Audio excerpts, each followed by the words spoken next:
Ubiest of the tubiest. That's you, and I'm 50 plus. Today we're going to delve a little bit deeper into the mentor phase of your training.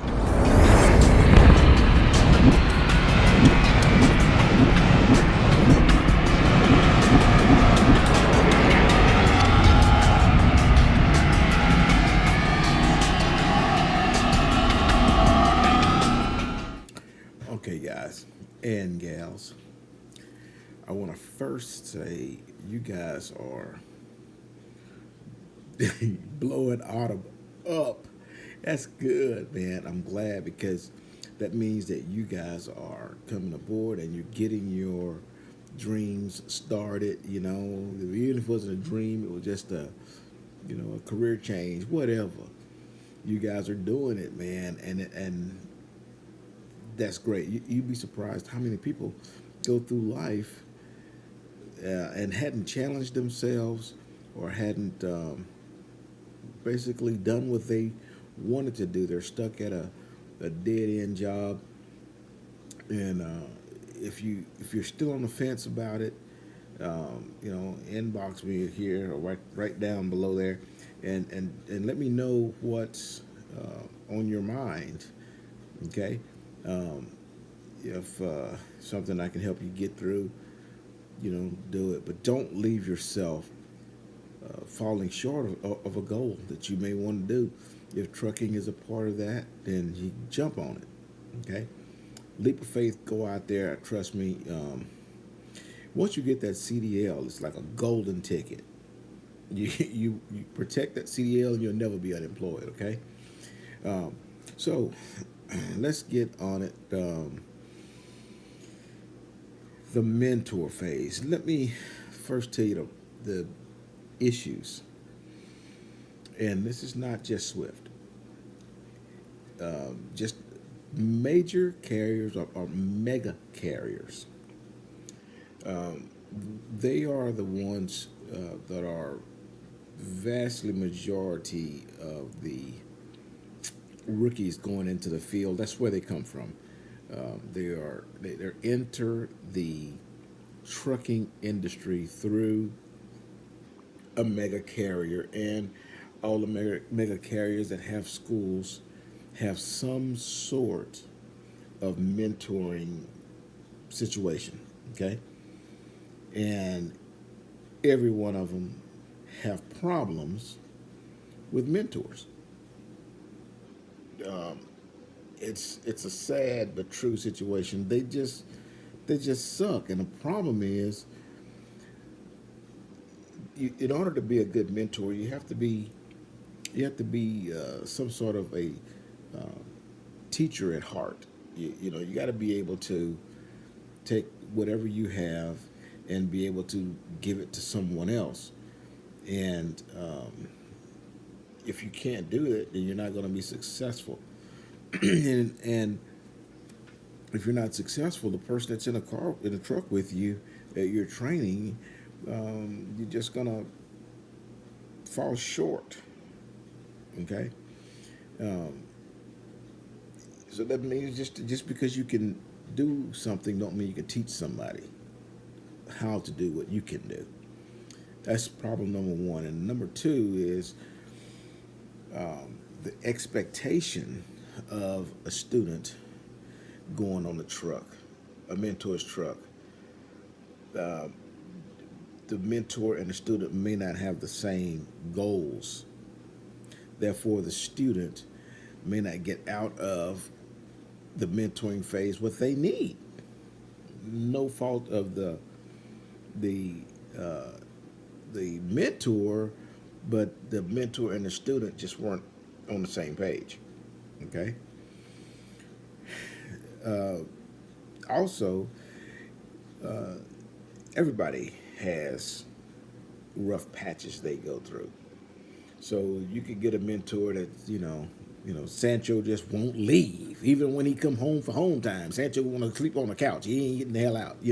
That sort of thing. You just never know what goes on in people's life, and so You know, there's a lot of reasons. I could just go on and on about why a lot of these mentors suck ass. But the one of the problems is that's kind of rampant through the system, and that is that a lot of these. That first off, all of the mega carriers, every one of them, is short on mentors. Every one of them. If you go to um, No Hippie Barbecue and Trucking wannabe, he's going through prime right now, and you know, CR England puts two students in one truck with one mentor because everybody has a mentor problem. You know, um, it's not just Swift.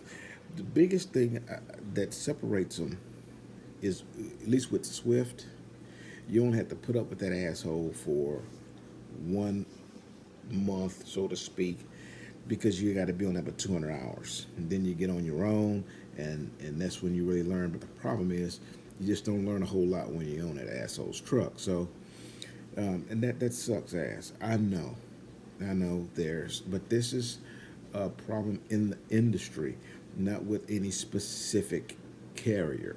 Okay, um, I will. I'll do it. I'm going to become a mentor as soon as I'm eligible, and um, I hope that I can begin to build a collective of good mentors so that the UBists, when you start with Swift, you'll have a list of mentors that you can uh, call on, and eventually you will be choosing from a list of other UBists. You guys will have something in common, and hopefully it'll work out for you. Okay, but for those who are getting ready to go through the mentoring phase, or who are in the mentor phase right now and are struggling with it, you do have some options, especially if you're with Swift. All you have to do is pick up the phone and call and say, "Hey, I'm this guy or this gal, she's or he's, you know, talking to me mean, or you know, won't teach me anything. You know, they just all they want to do is run hard and not. I'm getting nothing out of this except for filling this guy or this gal's pocket." Tell it on them. You don't. If you don't speak up, you're gonna have a bad time. You're gonna say, "I'm just gonna stay out until I'm done," and then somebody else is gonna get in and have the same bad experience.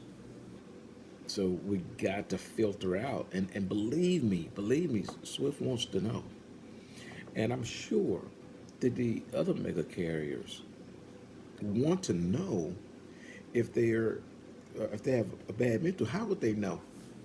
They're not on the truck with you guys. So the only way a mega company will know that they have bad mentor is you say you got a bad mentor. This person's talking to me this way. This person, refused to bathe, or have a horrible hygiene. They keep a filthy, nasty truck. They won't let me clean up anything. They, you know, uh, whatever. Just say what's going on, and so you can make a difference. I know it may sound like, "Oh, I don't want to tell nobody. I don't want to cost my job." But they're not going to fire them. Excuse me. Unless they was trying to crawl in a bunk with you or something. They're not going to fire anybody. You're not going to cost anybody their job. But they may need to be retrained. They may need to be refocused and realize that the person that's on that truck with them, they have a responsibility to make sure that that person knows how to get the job done when they get off their truck. Otherwise, they fail. And I wish, same way I feel about teachers, to be quite honest with you, I believe teachers ought to be paid on the scores of their pupils. the student don't pass, I don't believe the teacher ought to get paid. They ain't do the goddamn job, right? I mean, who else can do that other than a mentor? Cannot teach somebody still get paid. You know, what if you took your car into a mechanic shop and you want to get a tune-up done? When you go to pick the car up, the mechanic say, "Okay, look, I took the spark plugs out, I threw the old ones away. The new ones are in this bag right here. So when you get home, your homework is to put those spark plugs in." You will say, "What the fuck are you talking about?" But you send your kid to school, teach them, send them home, say, "Tell your mom and dad, dude, you got homework. They didn't teach you how to finish this homework." But teachers still get paid all their money. Doesn't it seem like, you know, they should already have that information, and that means they've done a complete job? It's the same thing with with the mechanic, man. You ain't gonna take your car home and have damn shit done. You would be screaming bloody murder. Is do the same thing. Your mentor shit. Pick up the phone and say, "This motherfucker don't need to get paid. He's doing a half-ass job." That's it. He won't teach me how to slide my tandems. He won't teach me how to weigh the loads.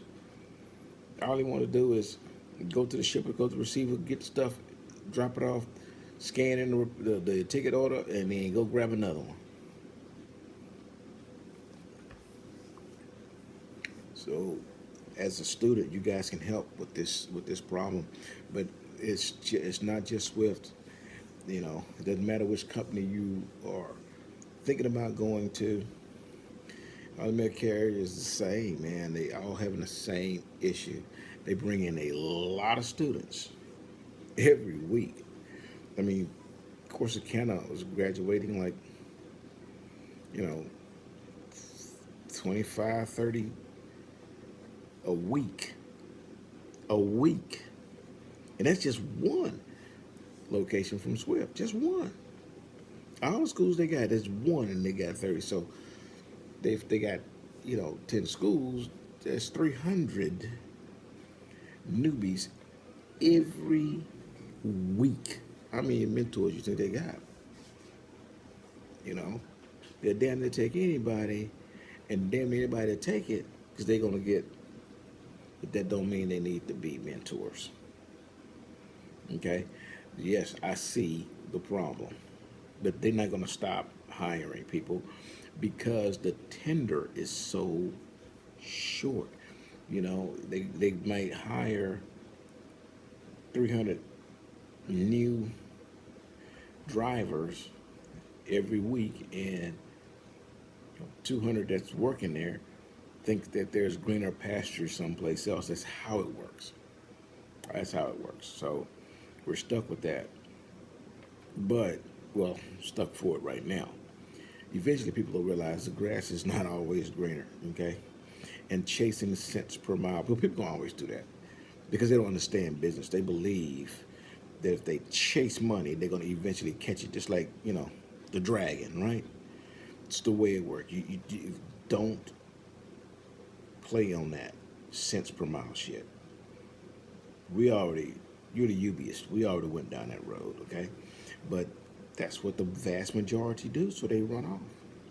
The other problem is with mega carriers, they don't tend to keep a lot of older drivers, you know, that's been driving for a while, because they always trying to go find, you know, a bigger dollar, and I don't blame that. But that's why they call these big mega carriers, you know, trainer carriers, or entry level carriers, whatever you want to call them, because the average driver for a mega carrier is only a few years, you know, and then all of a sudden they listen to some jack off on YouTube tell them to go buy a $15,000 truck and get their own authority, and they're gonna be rich in a week or two, and they only been driving for a year. But this happens. There's a lot of reasons why. The the tender isn't very long in mega carriers. So who's there to train you guys, the new guys? Slightly less newer ones. And if people like myself who are willing and able to teach you guys how to do it right, or at least teach what I know, if enough of us don't step up, then most of you get stuck out.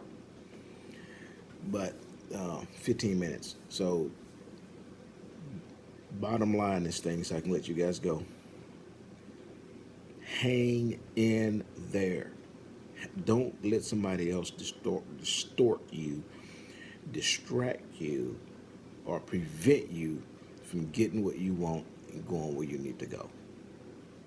Here we go. Hang in there. I'm coming. Boop. Hey everybody, 50 Plus here. What do I do when my recruiter won't return my calls? They're lying to me. They don't have answers to the questions I'm asking. Problem is, once I get those questions, it's already too late. Industry standard. Once a recruiter has got you, they got you. You belong to them. At the end of this video, I'm going to give you my recruiter's information. Her name is Autumn, and if you're thinking about joining Swift, that's who I want you to contact. Give her a call. She's going to send you through the process. Eventually, you're going to wind up on a mentor's truck. When you get in that truck, you're going to be in that truck for 200 hours. For 200 hours, I want your phone in the bunk. If you're willing to do that, I'm going to send you a Blue Pirate headset. You need to let Autumn know 50 Plus sent you.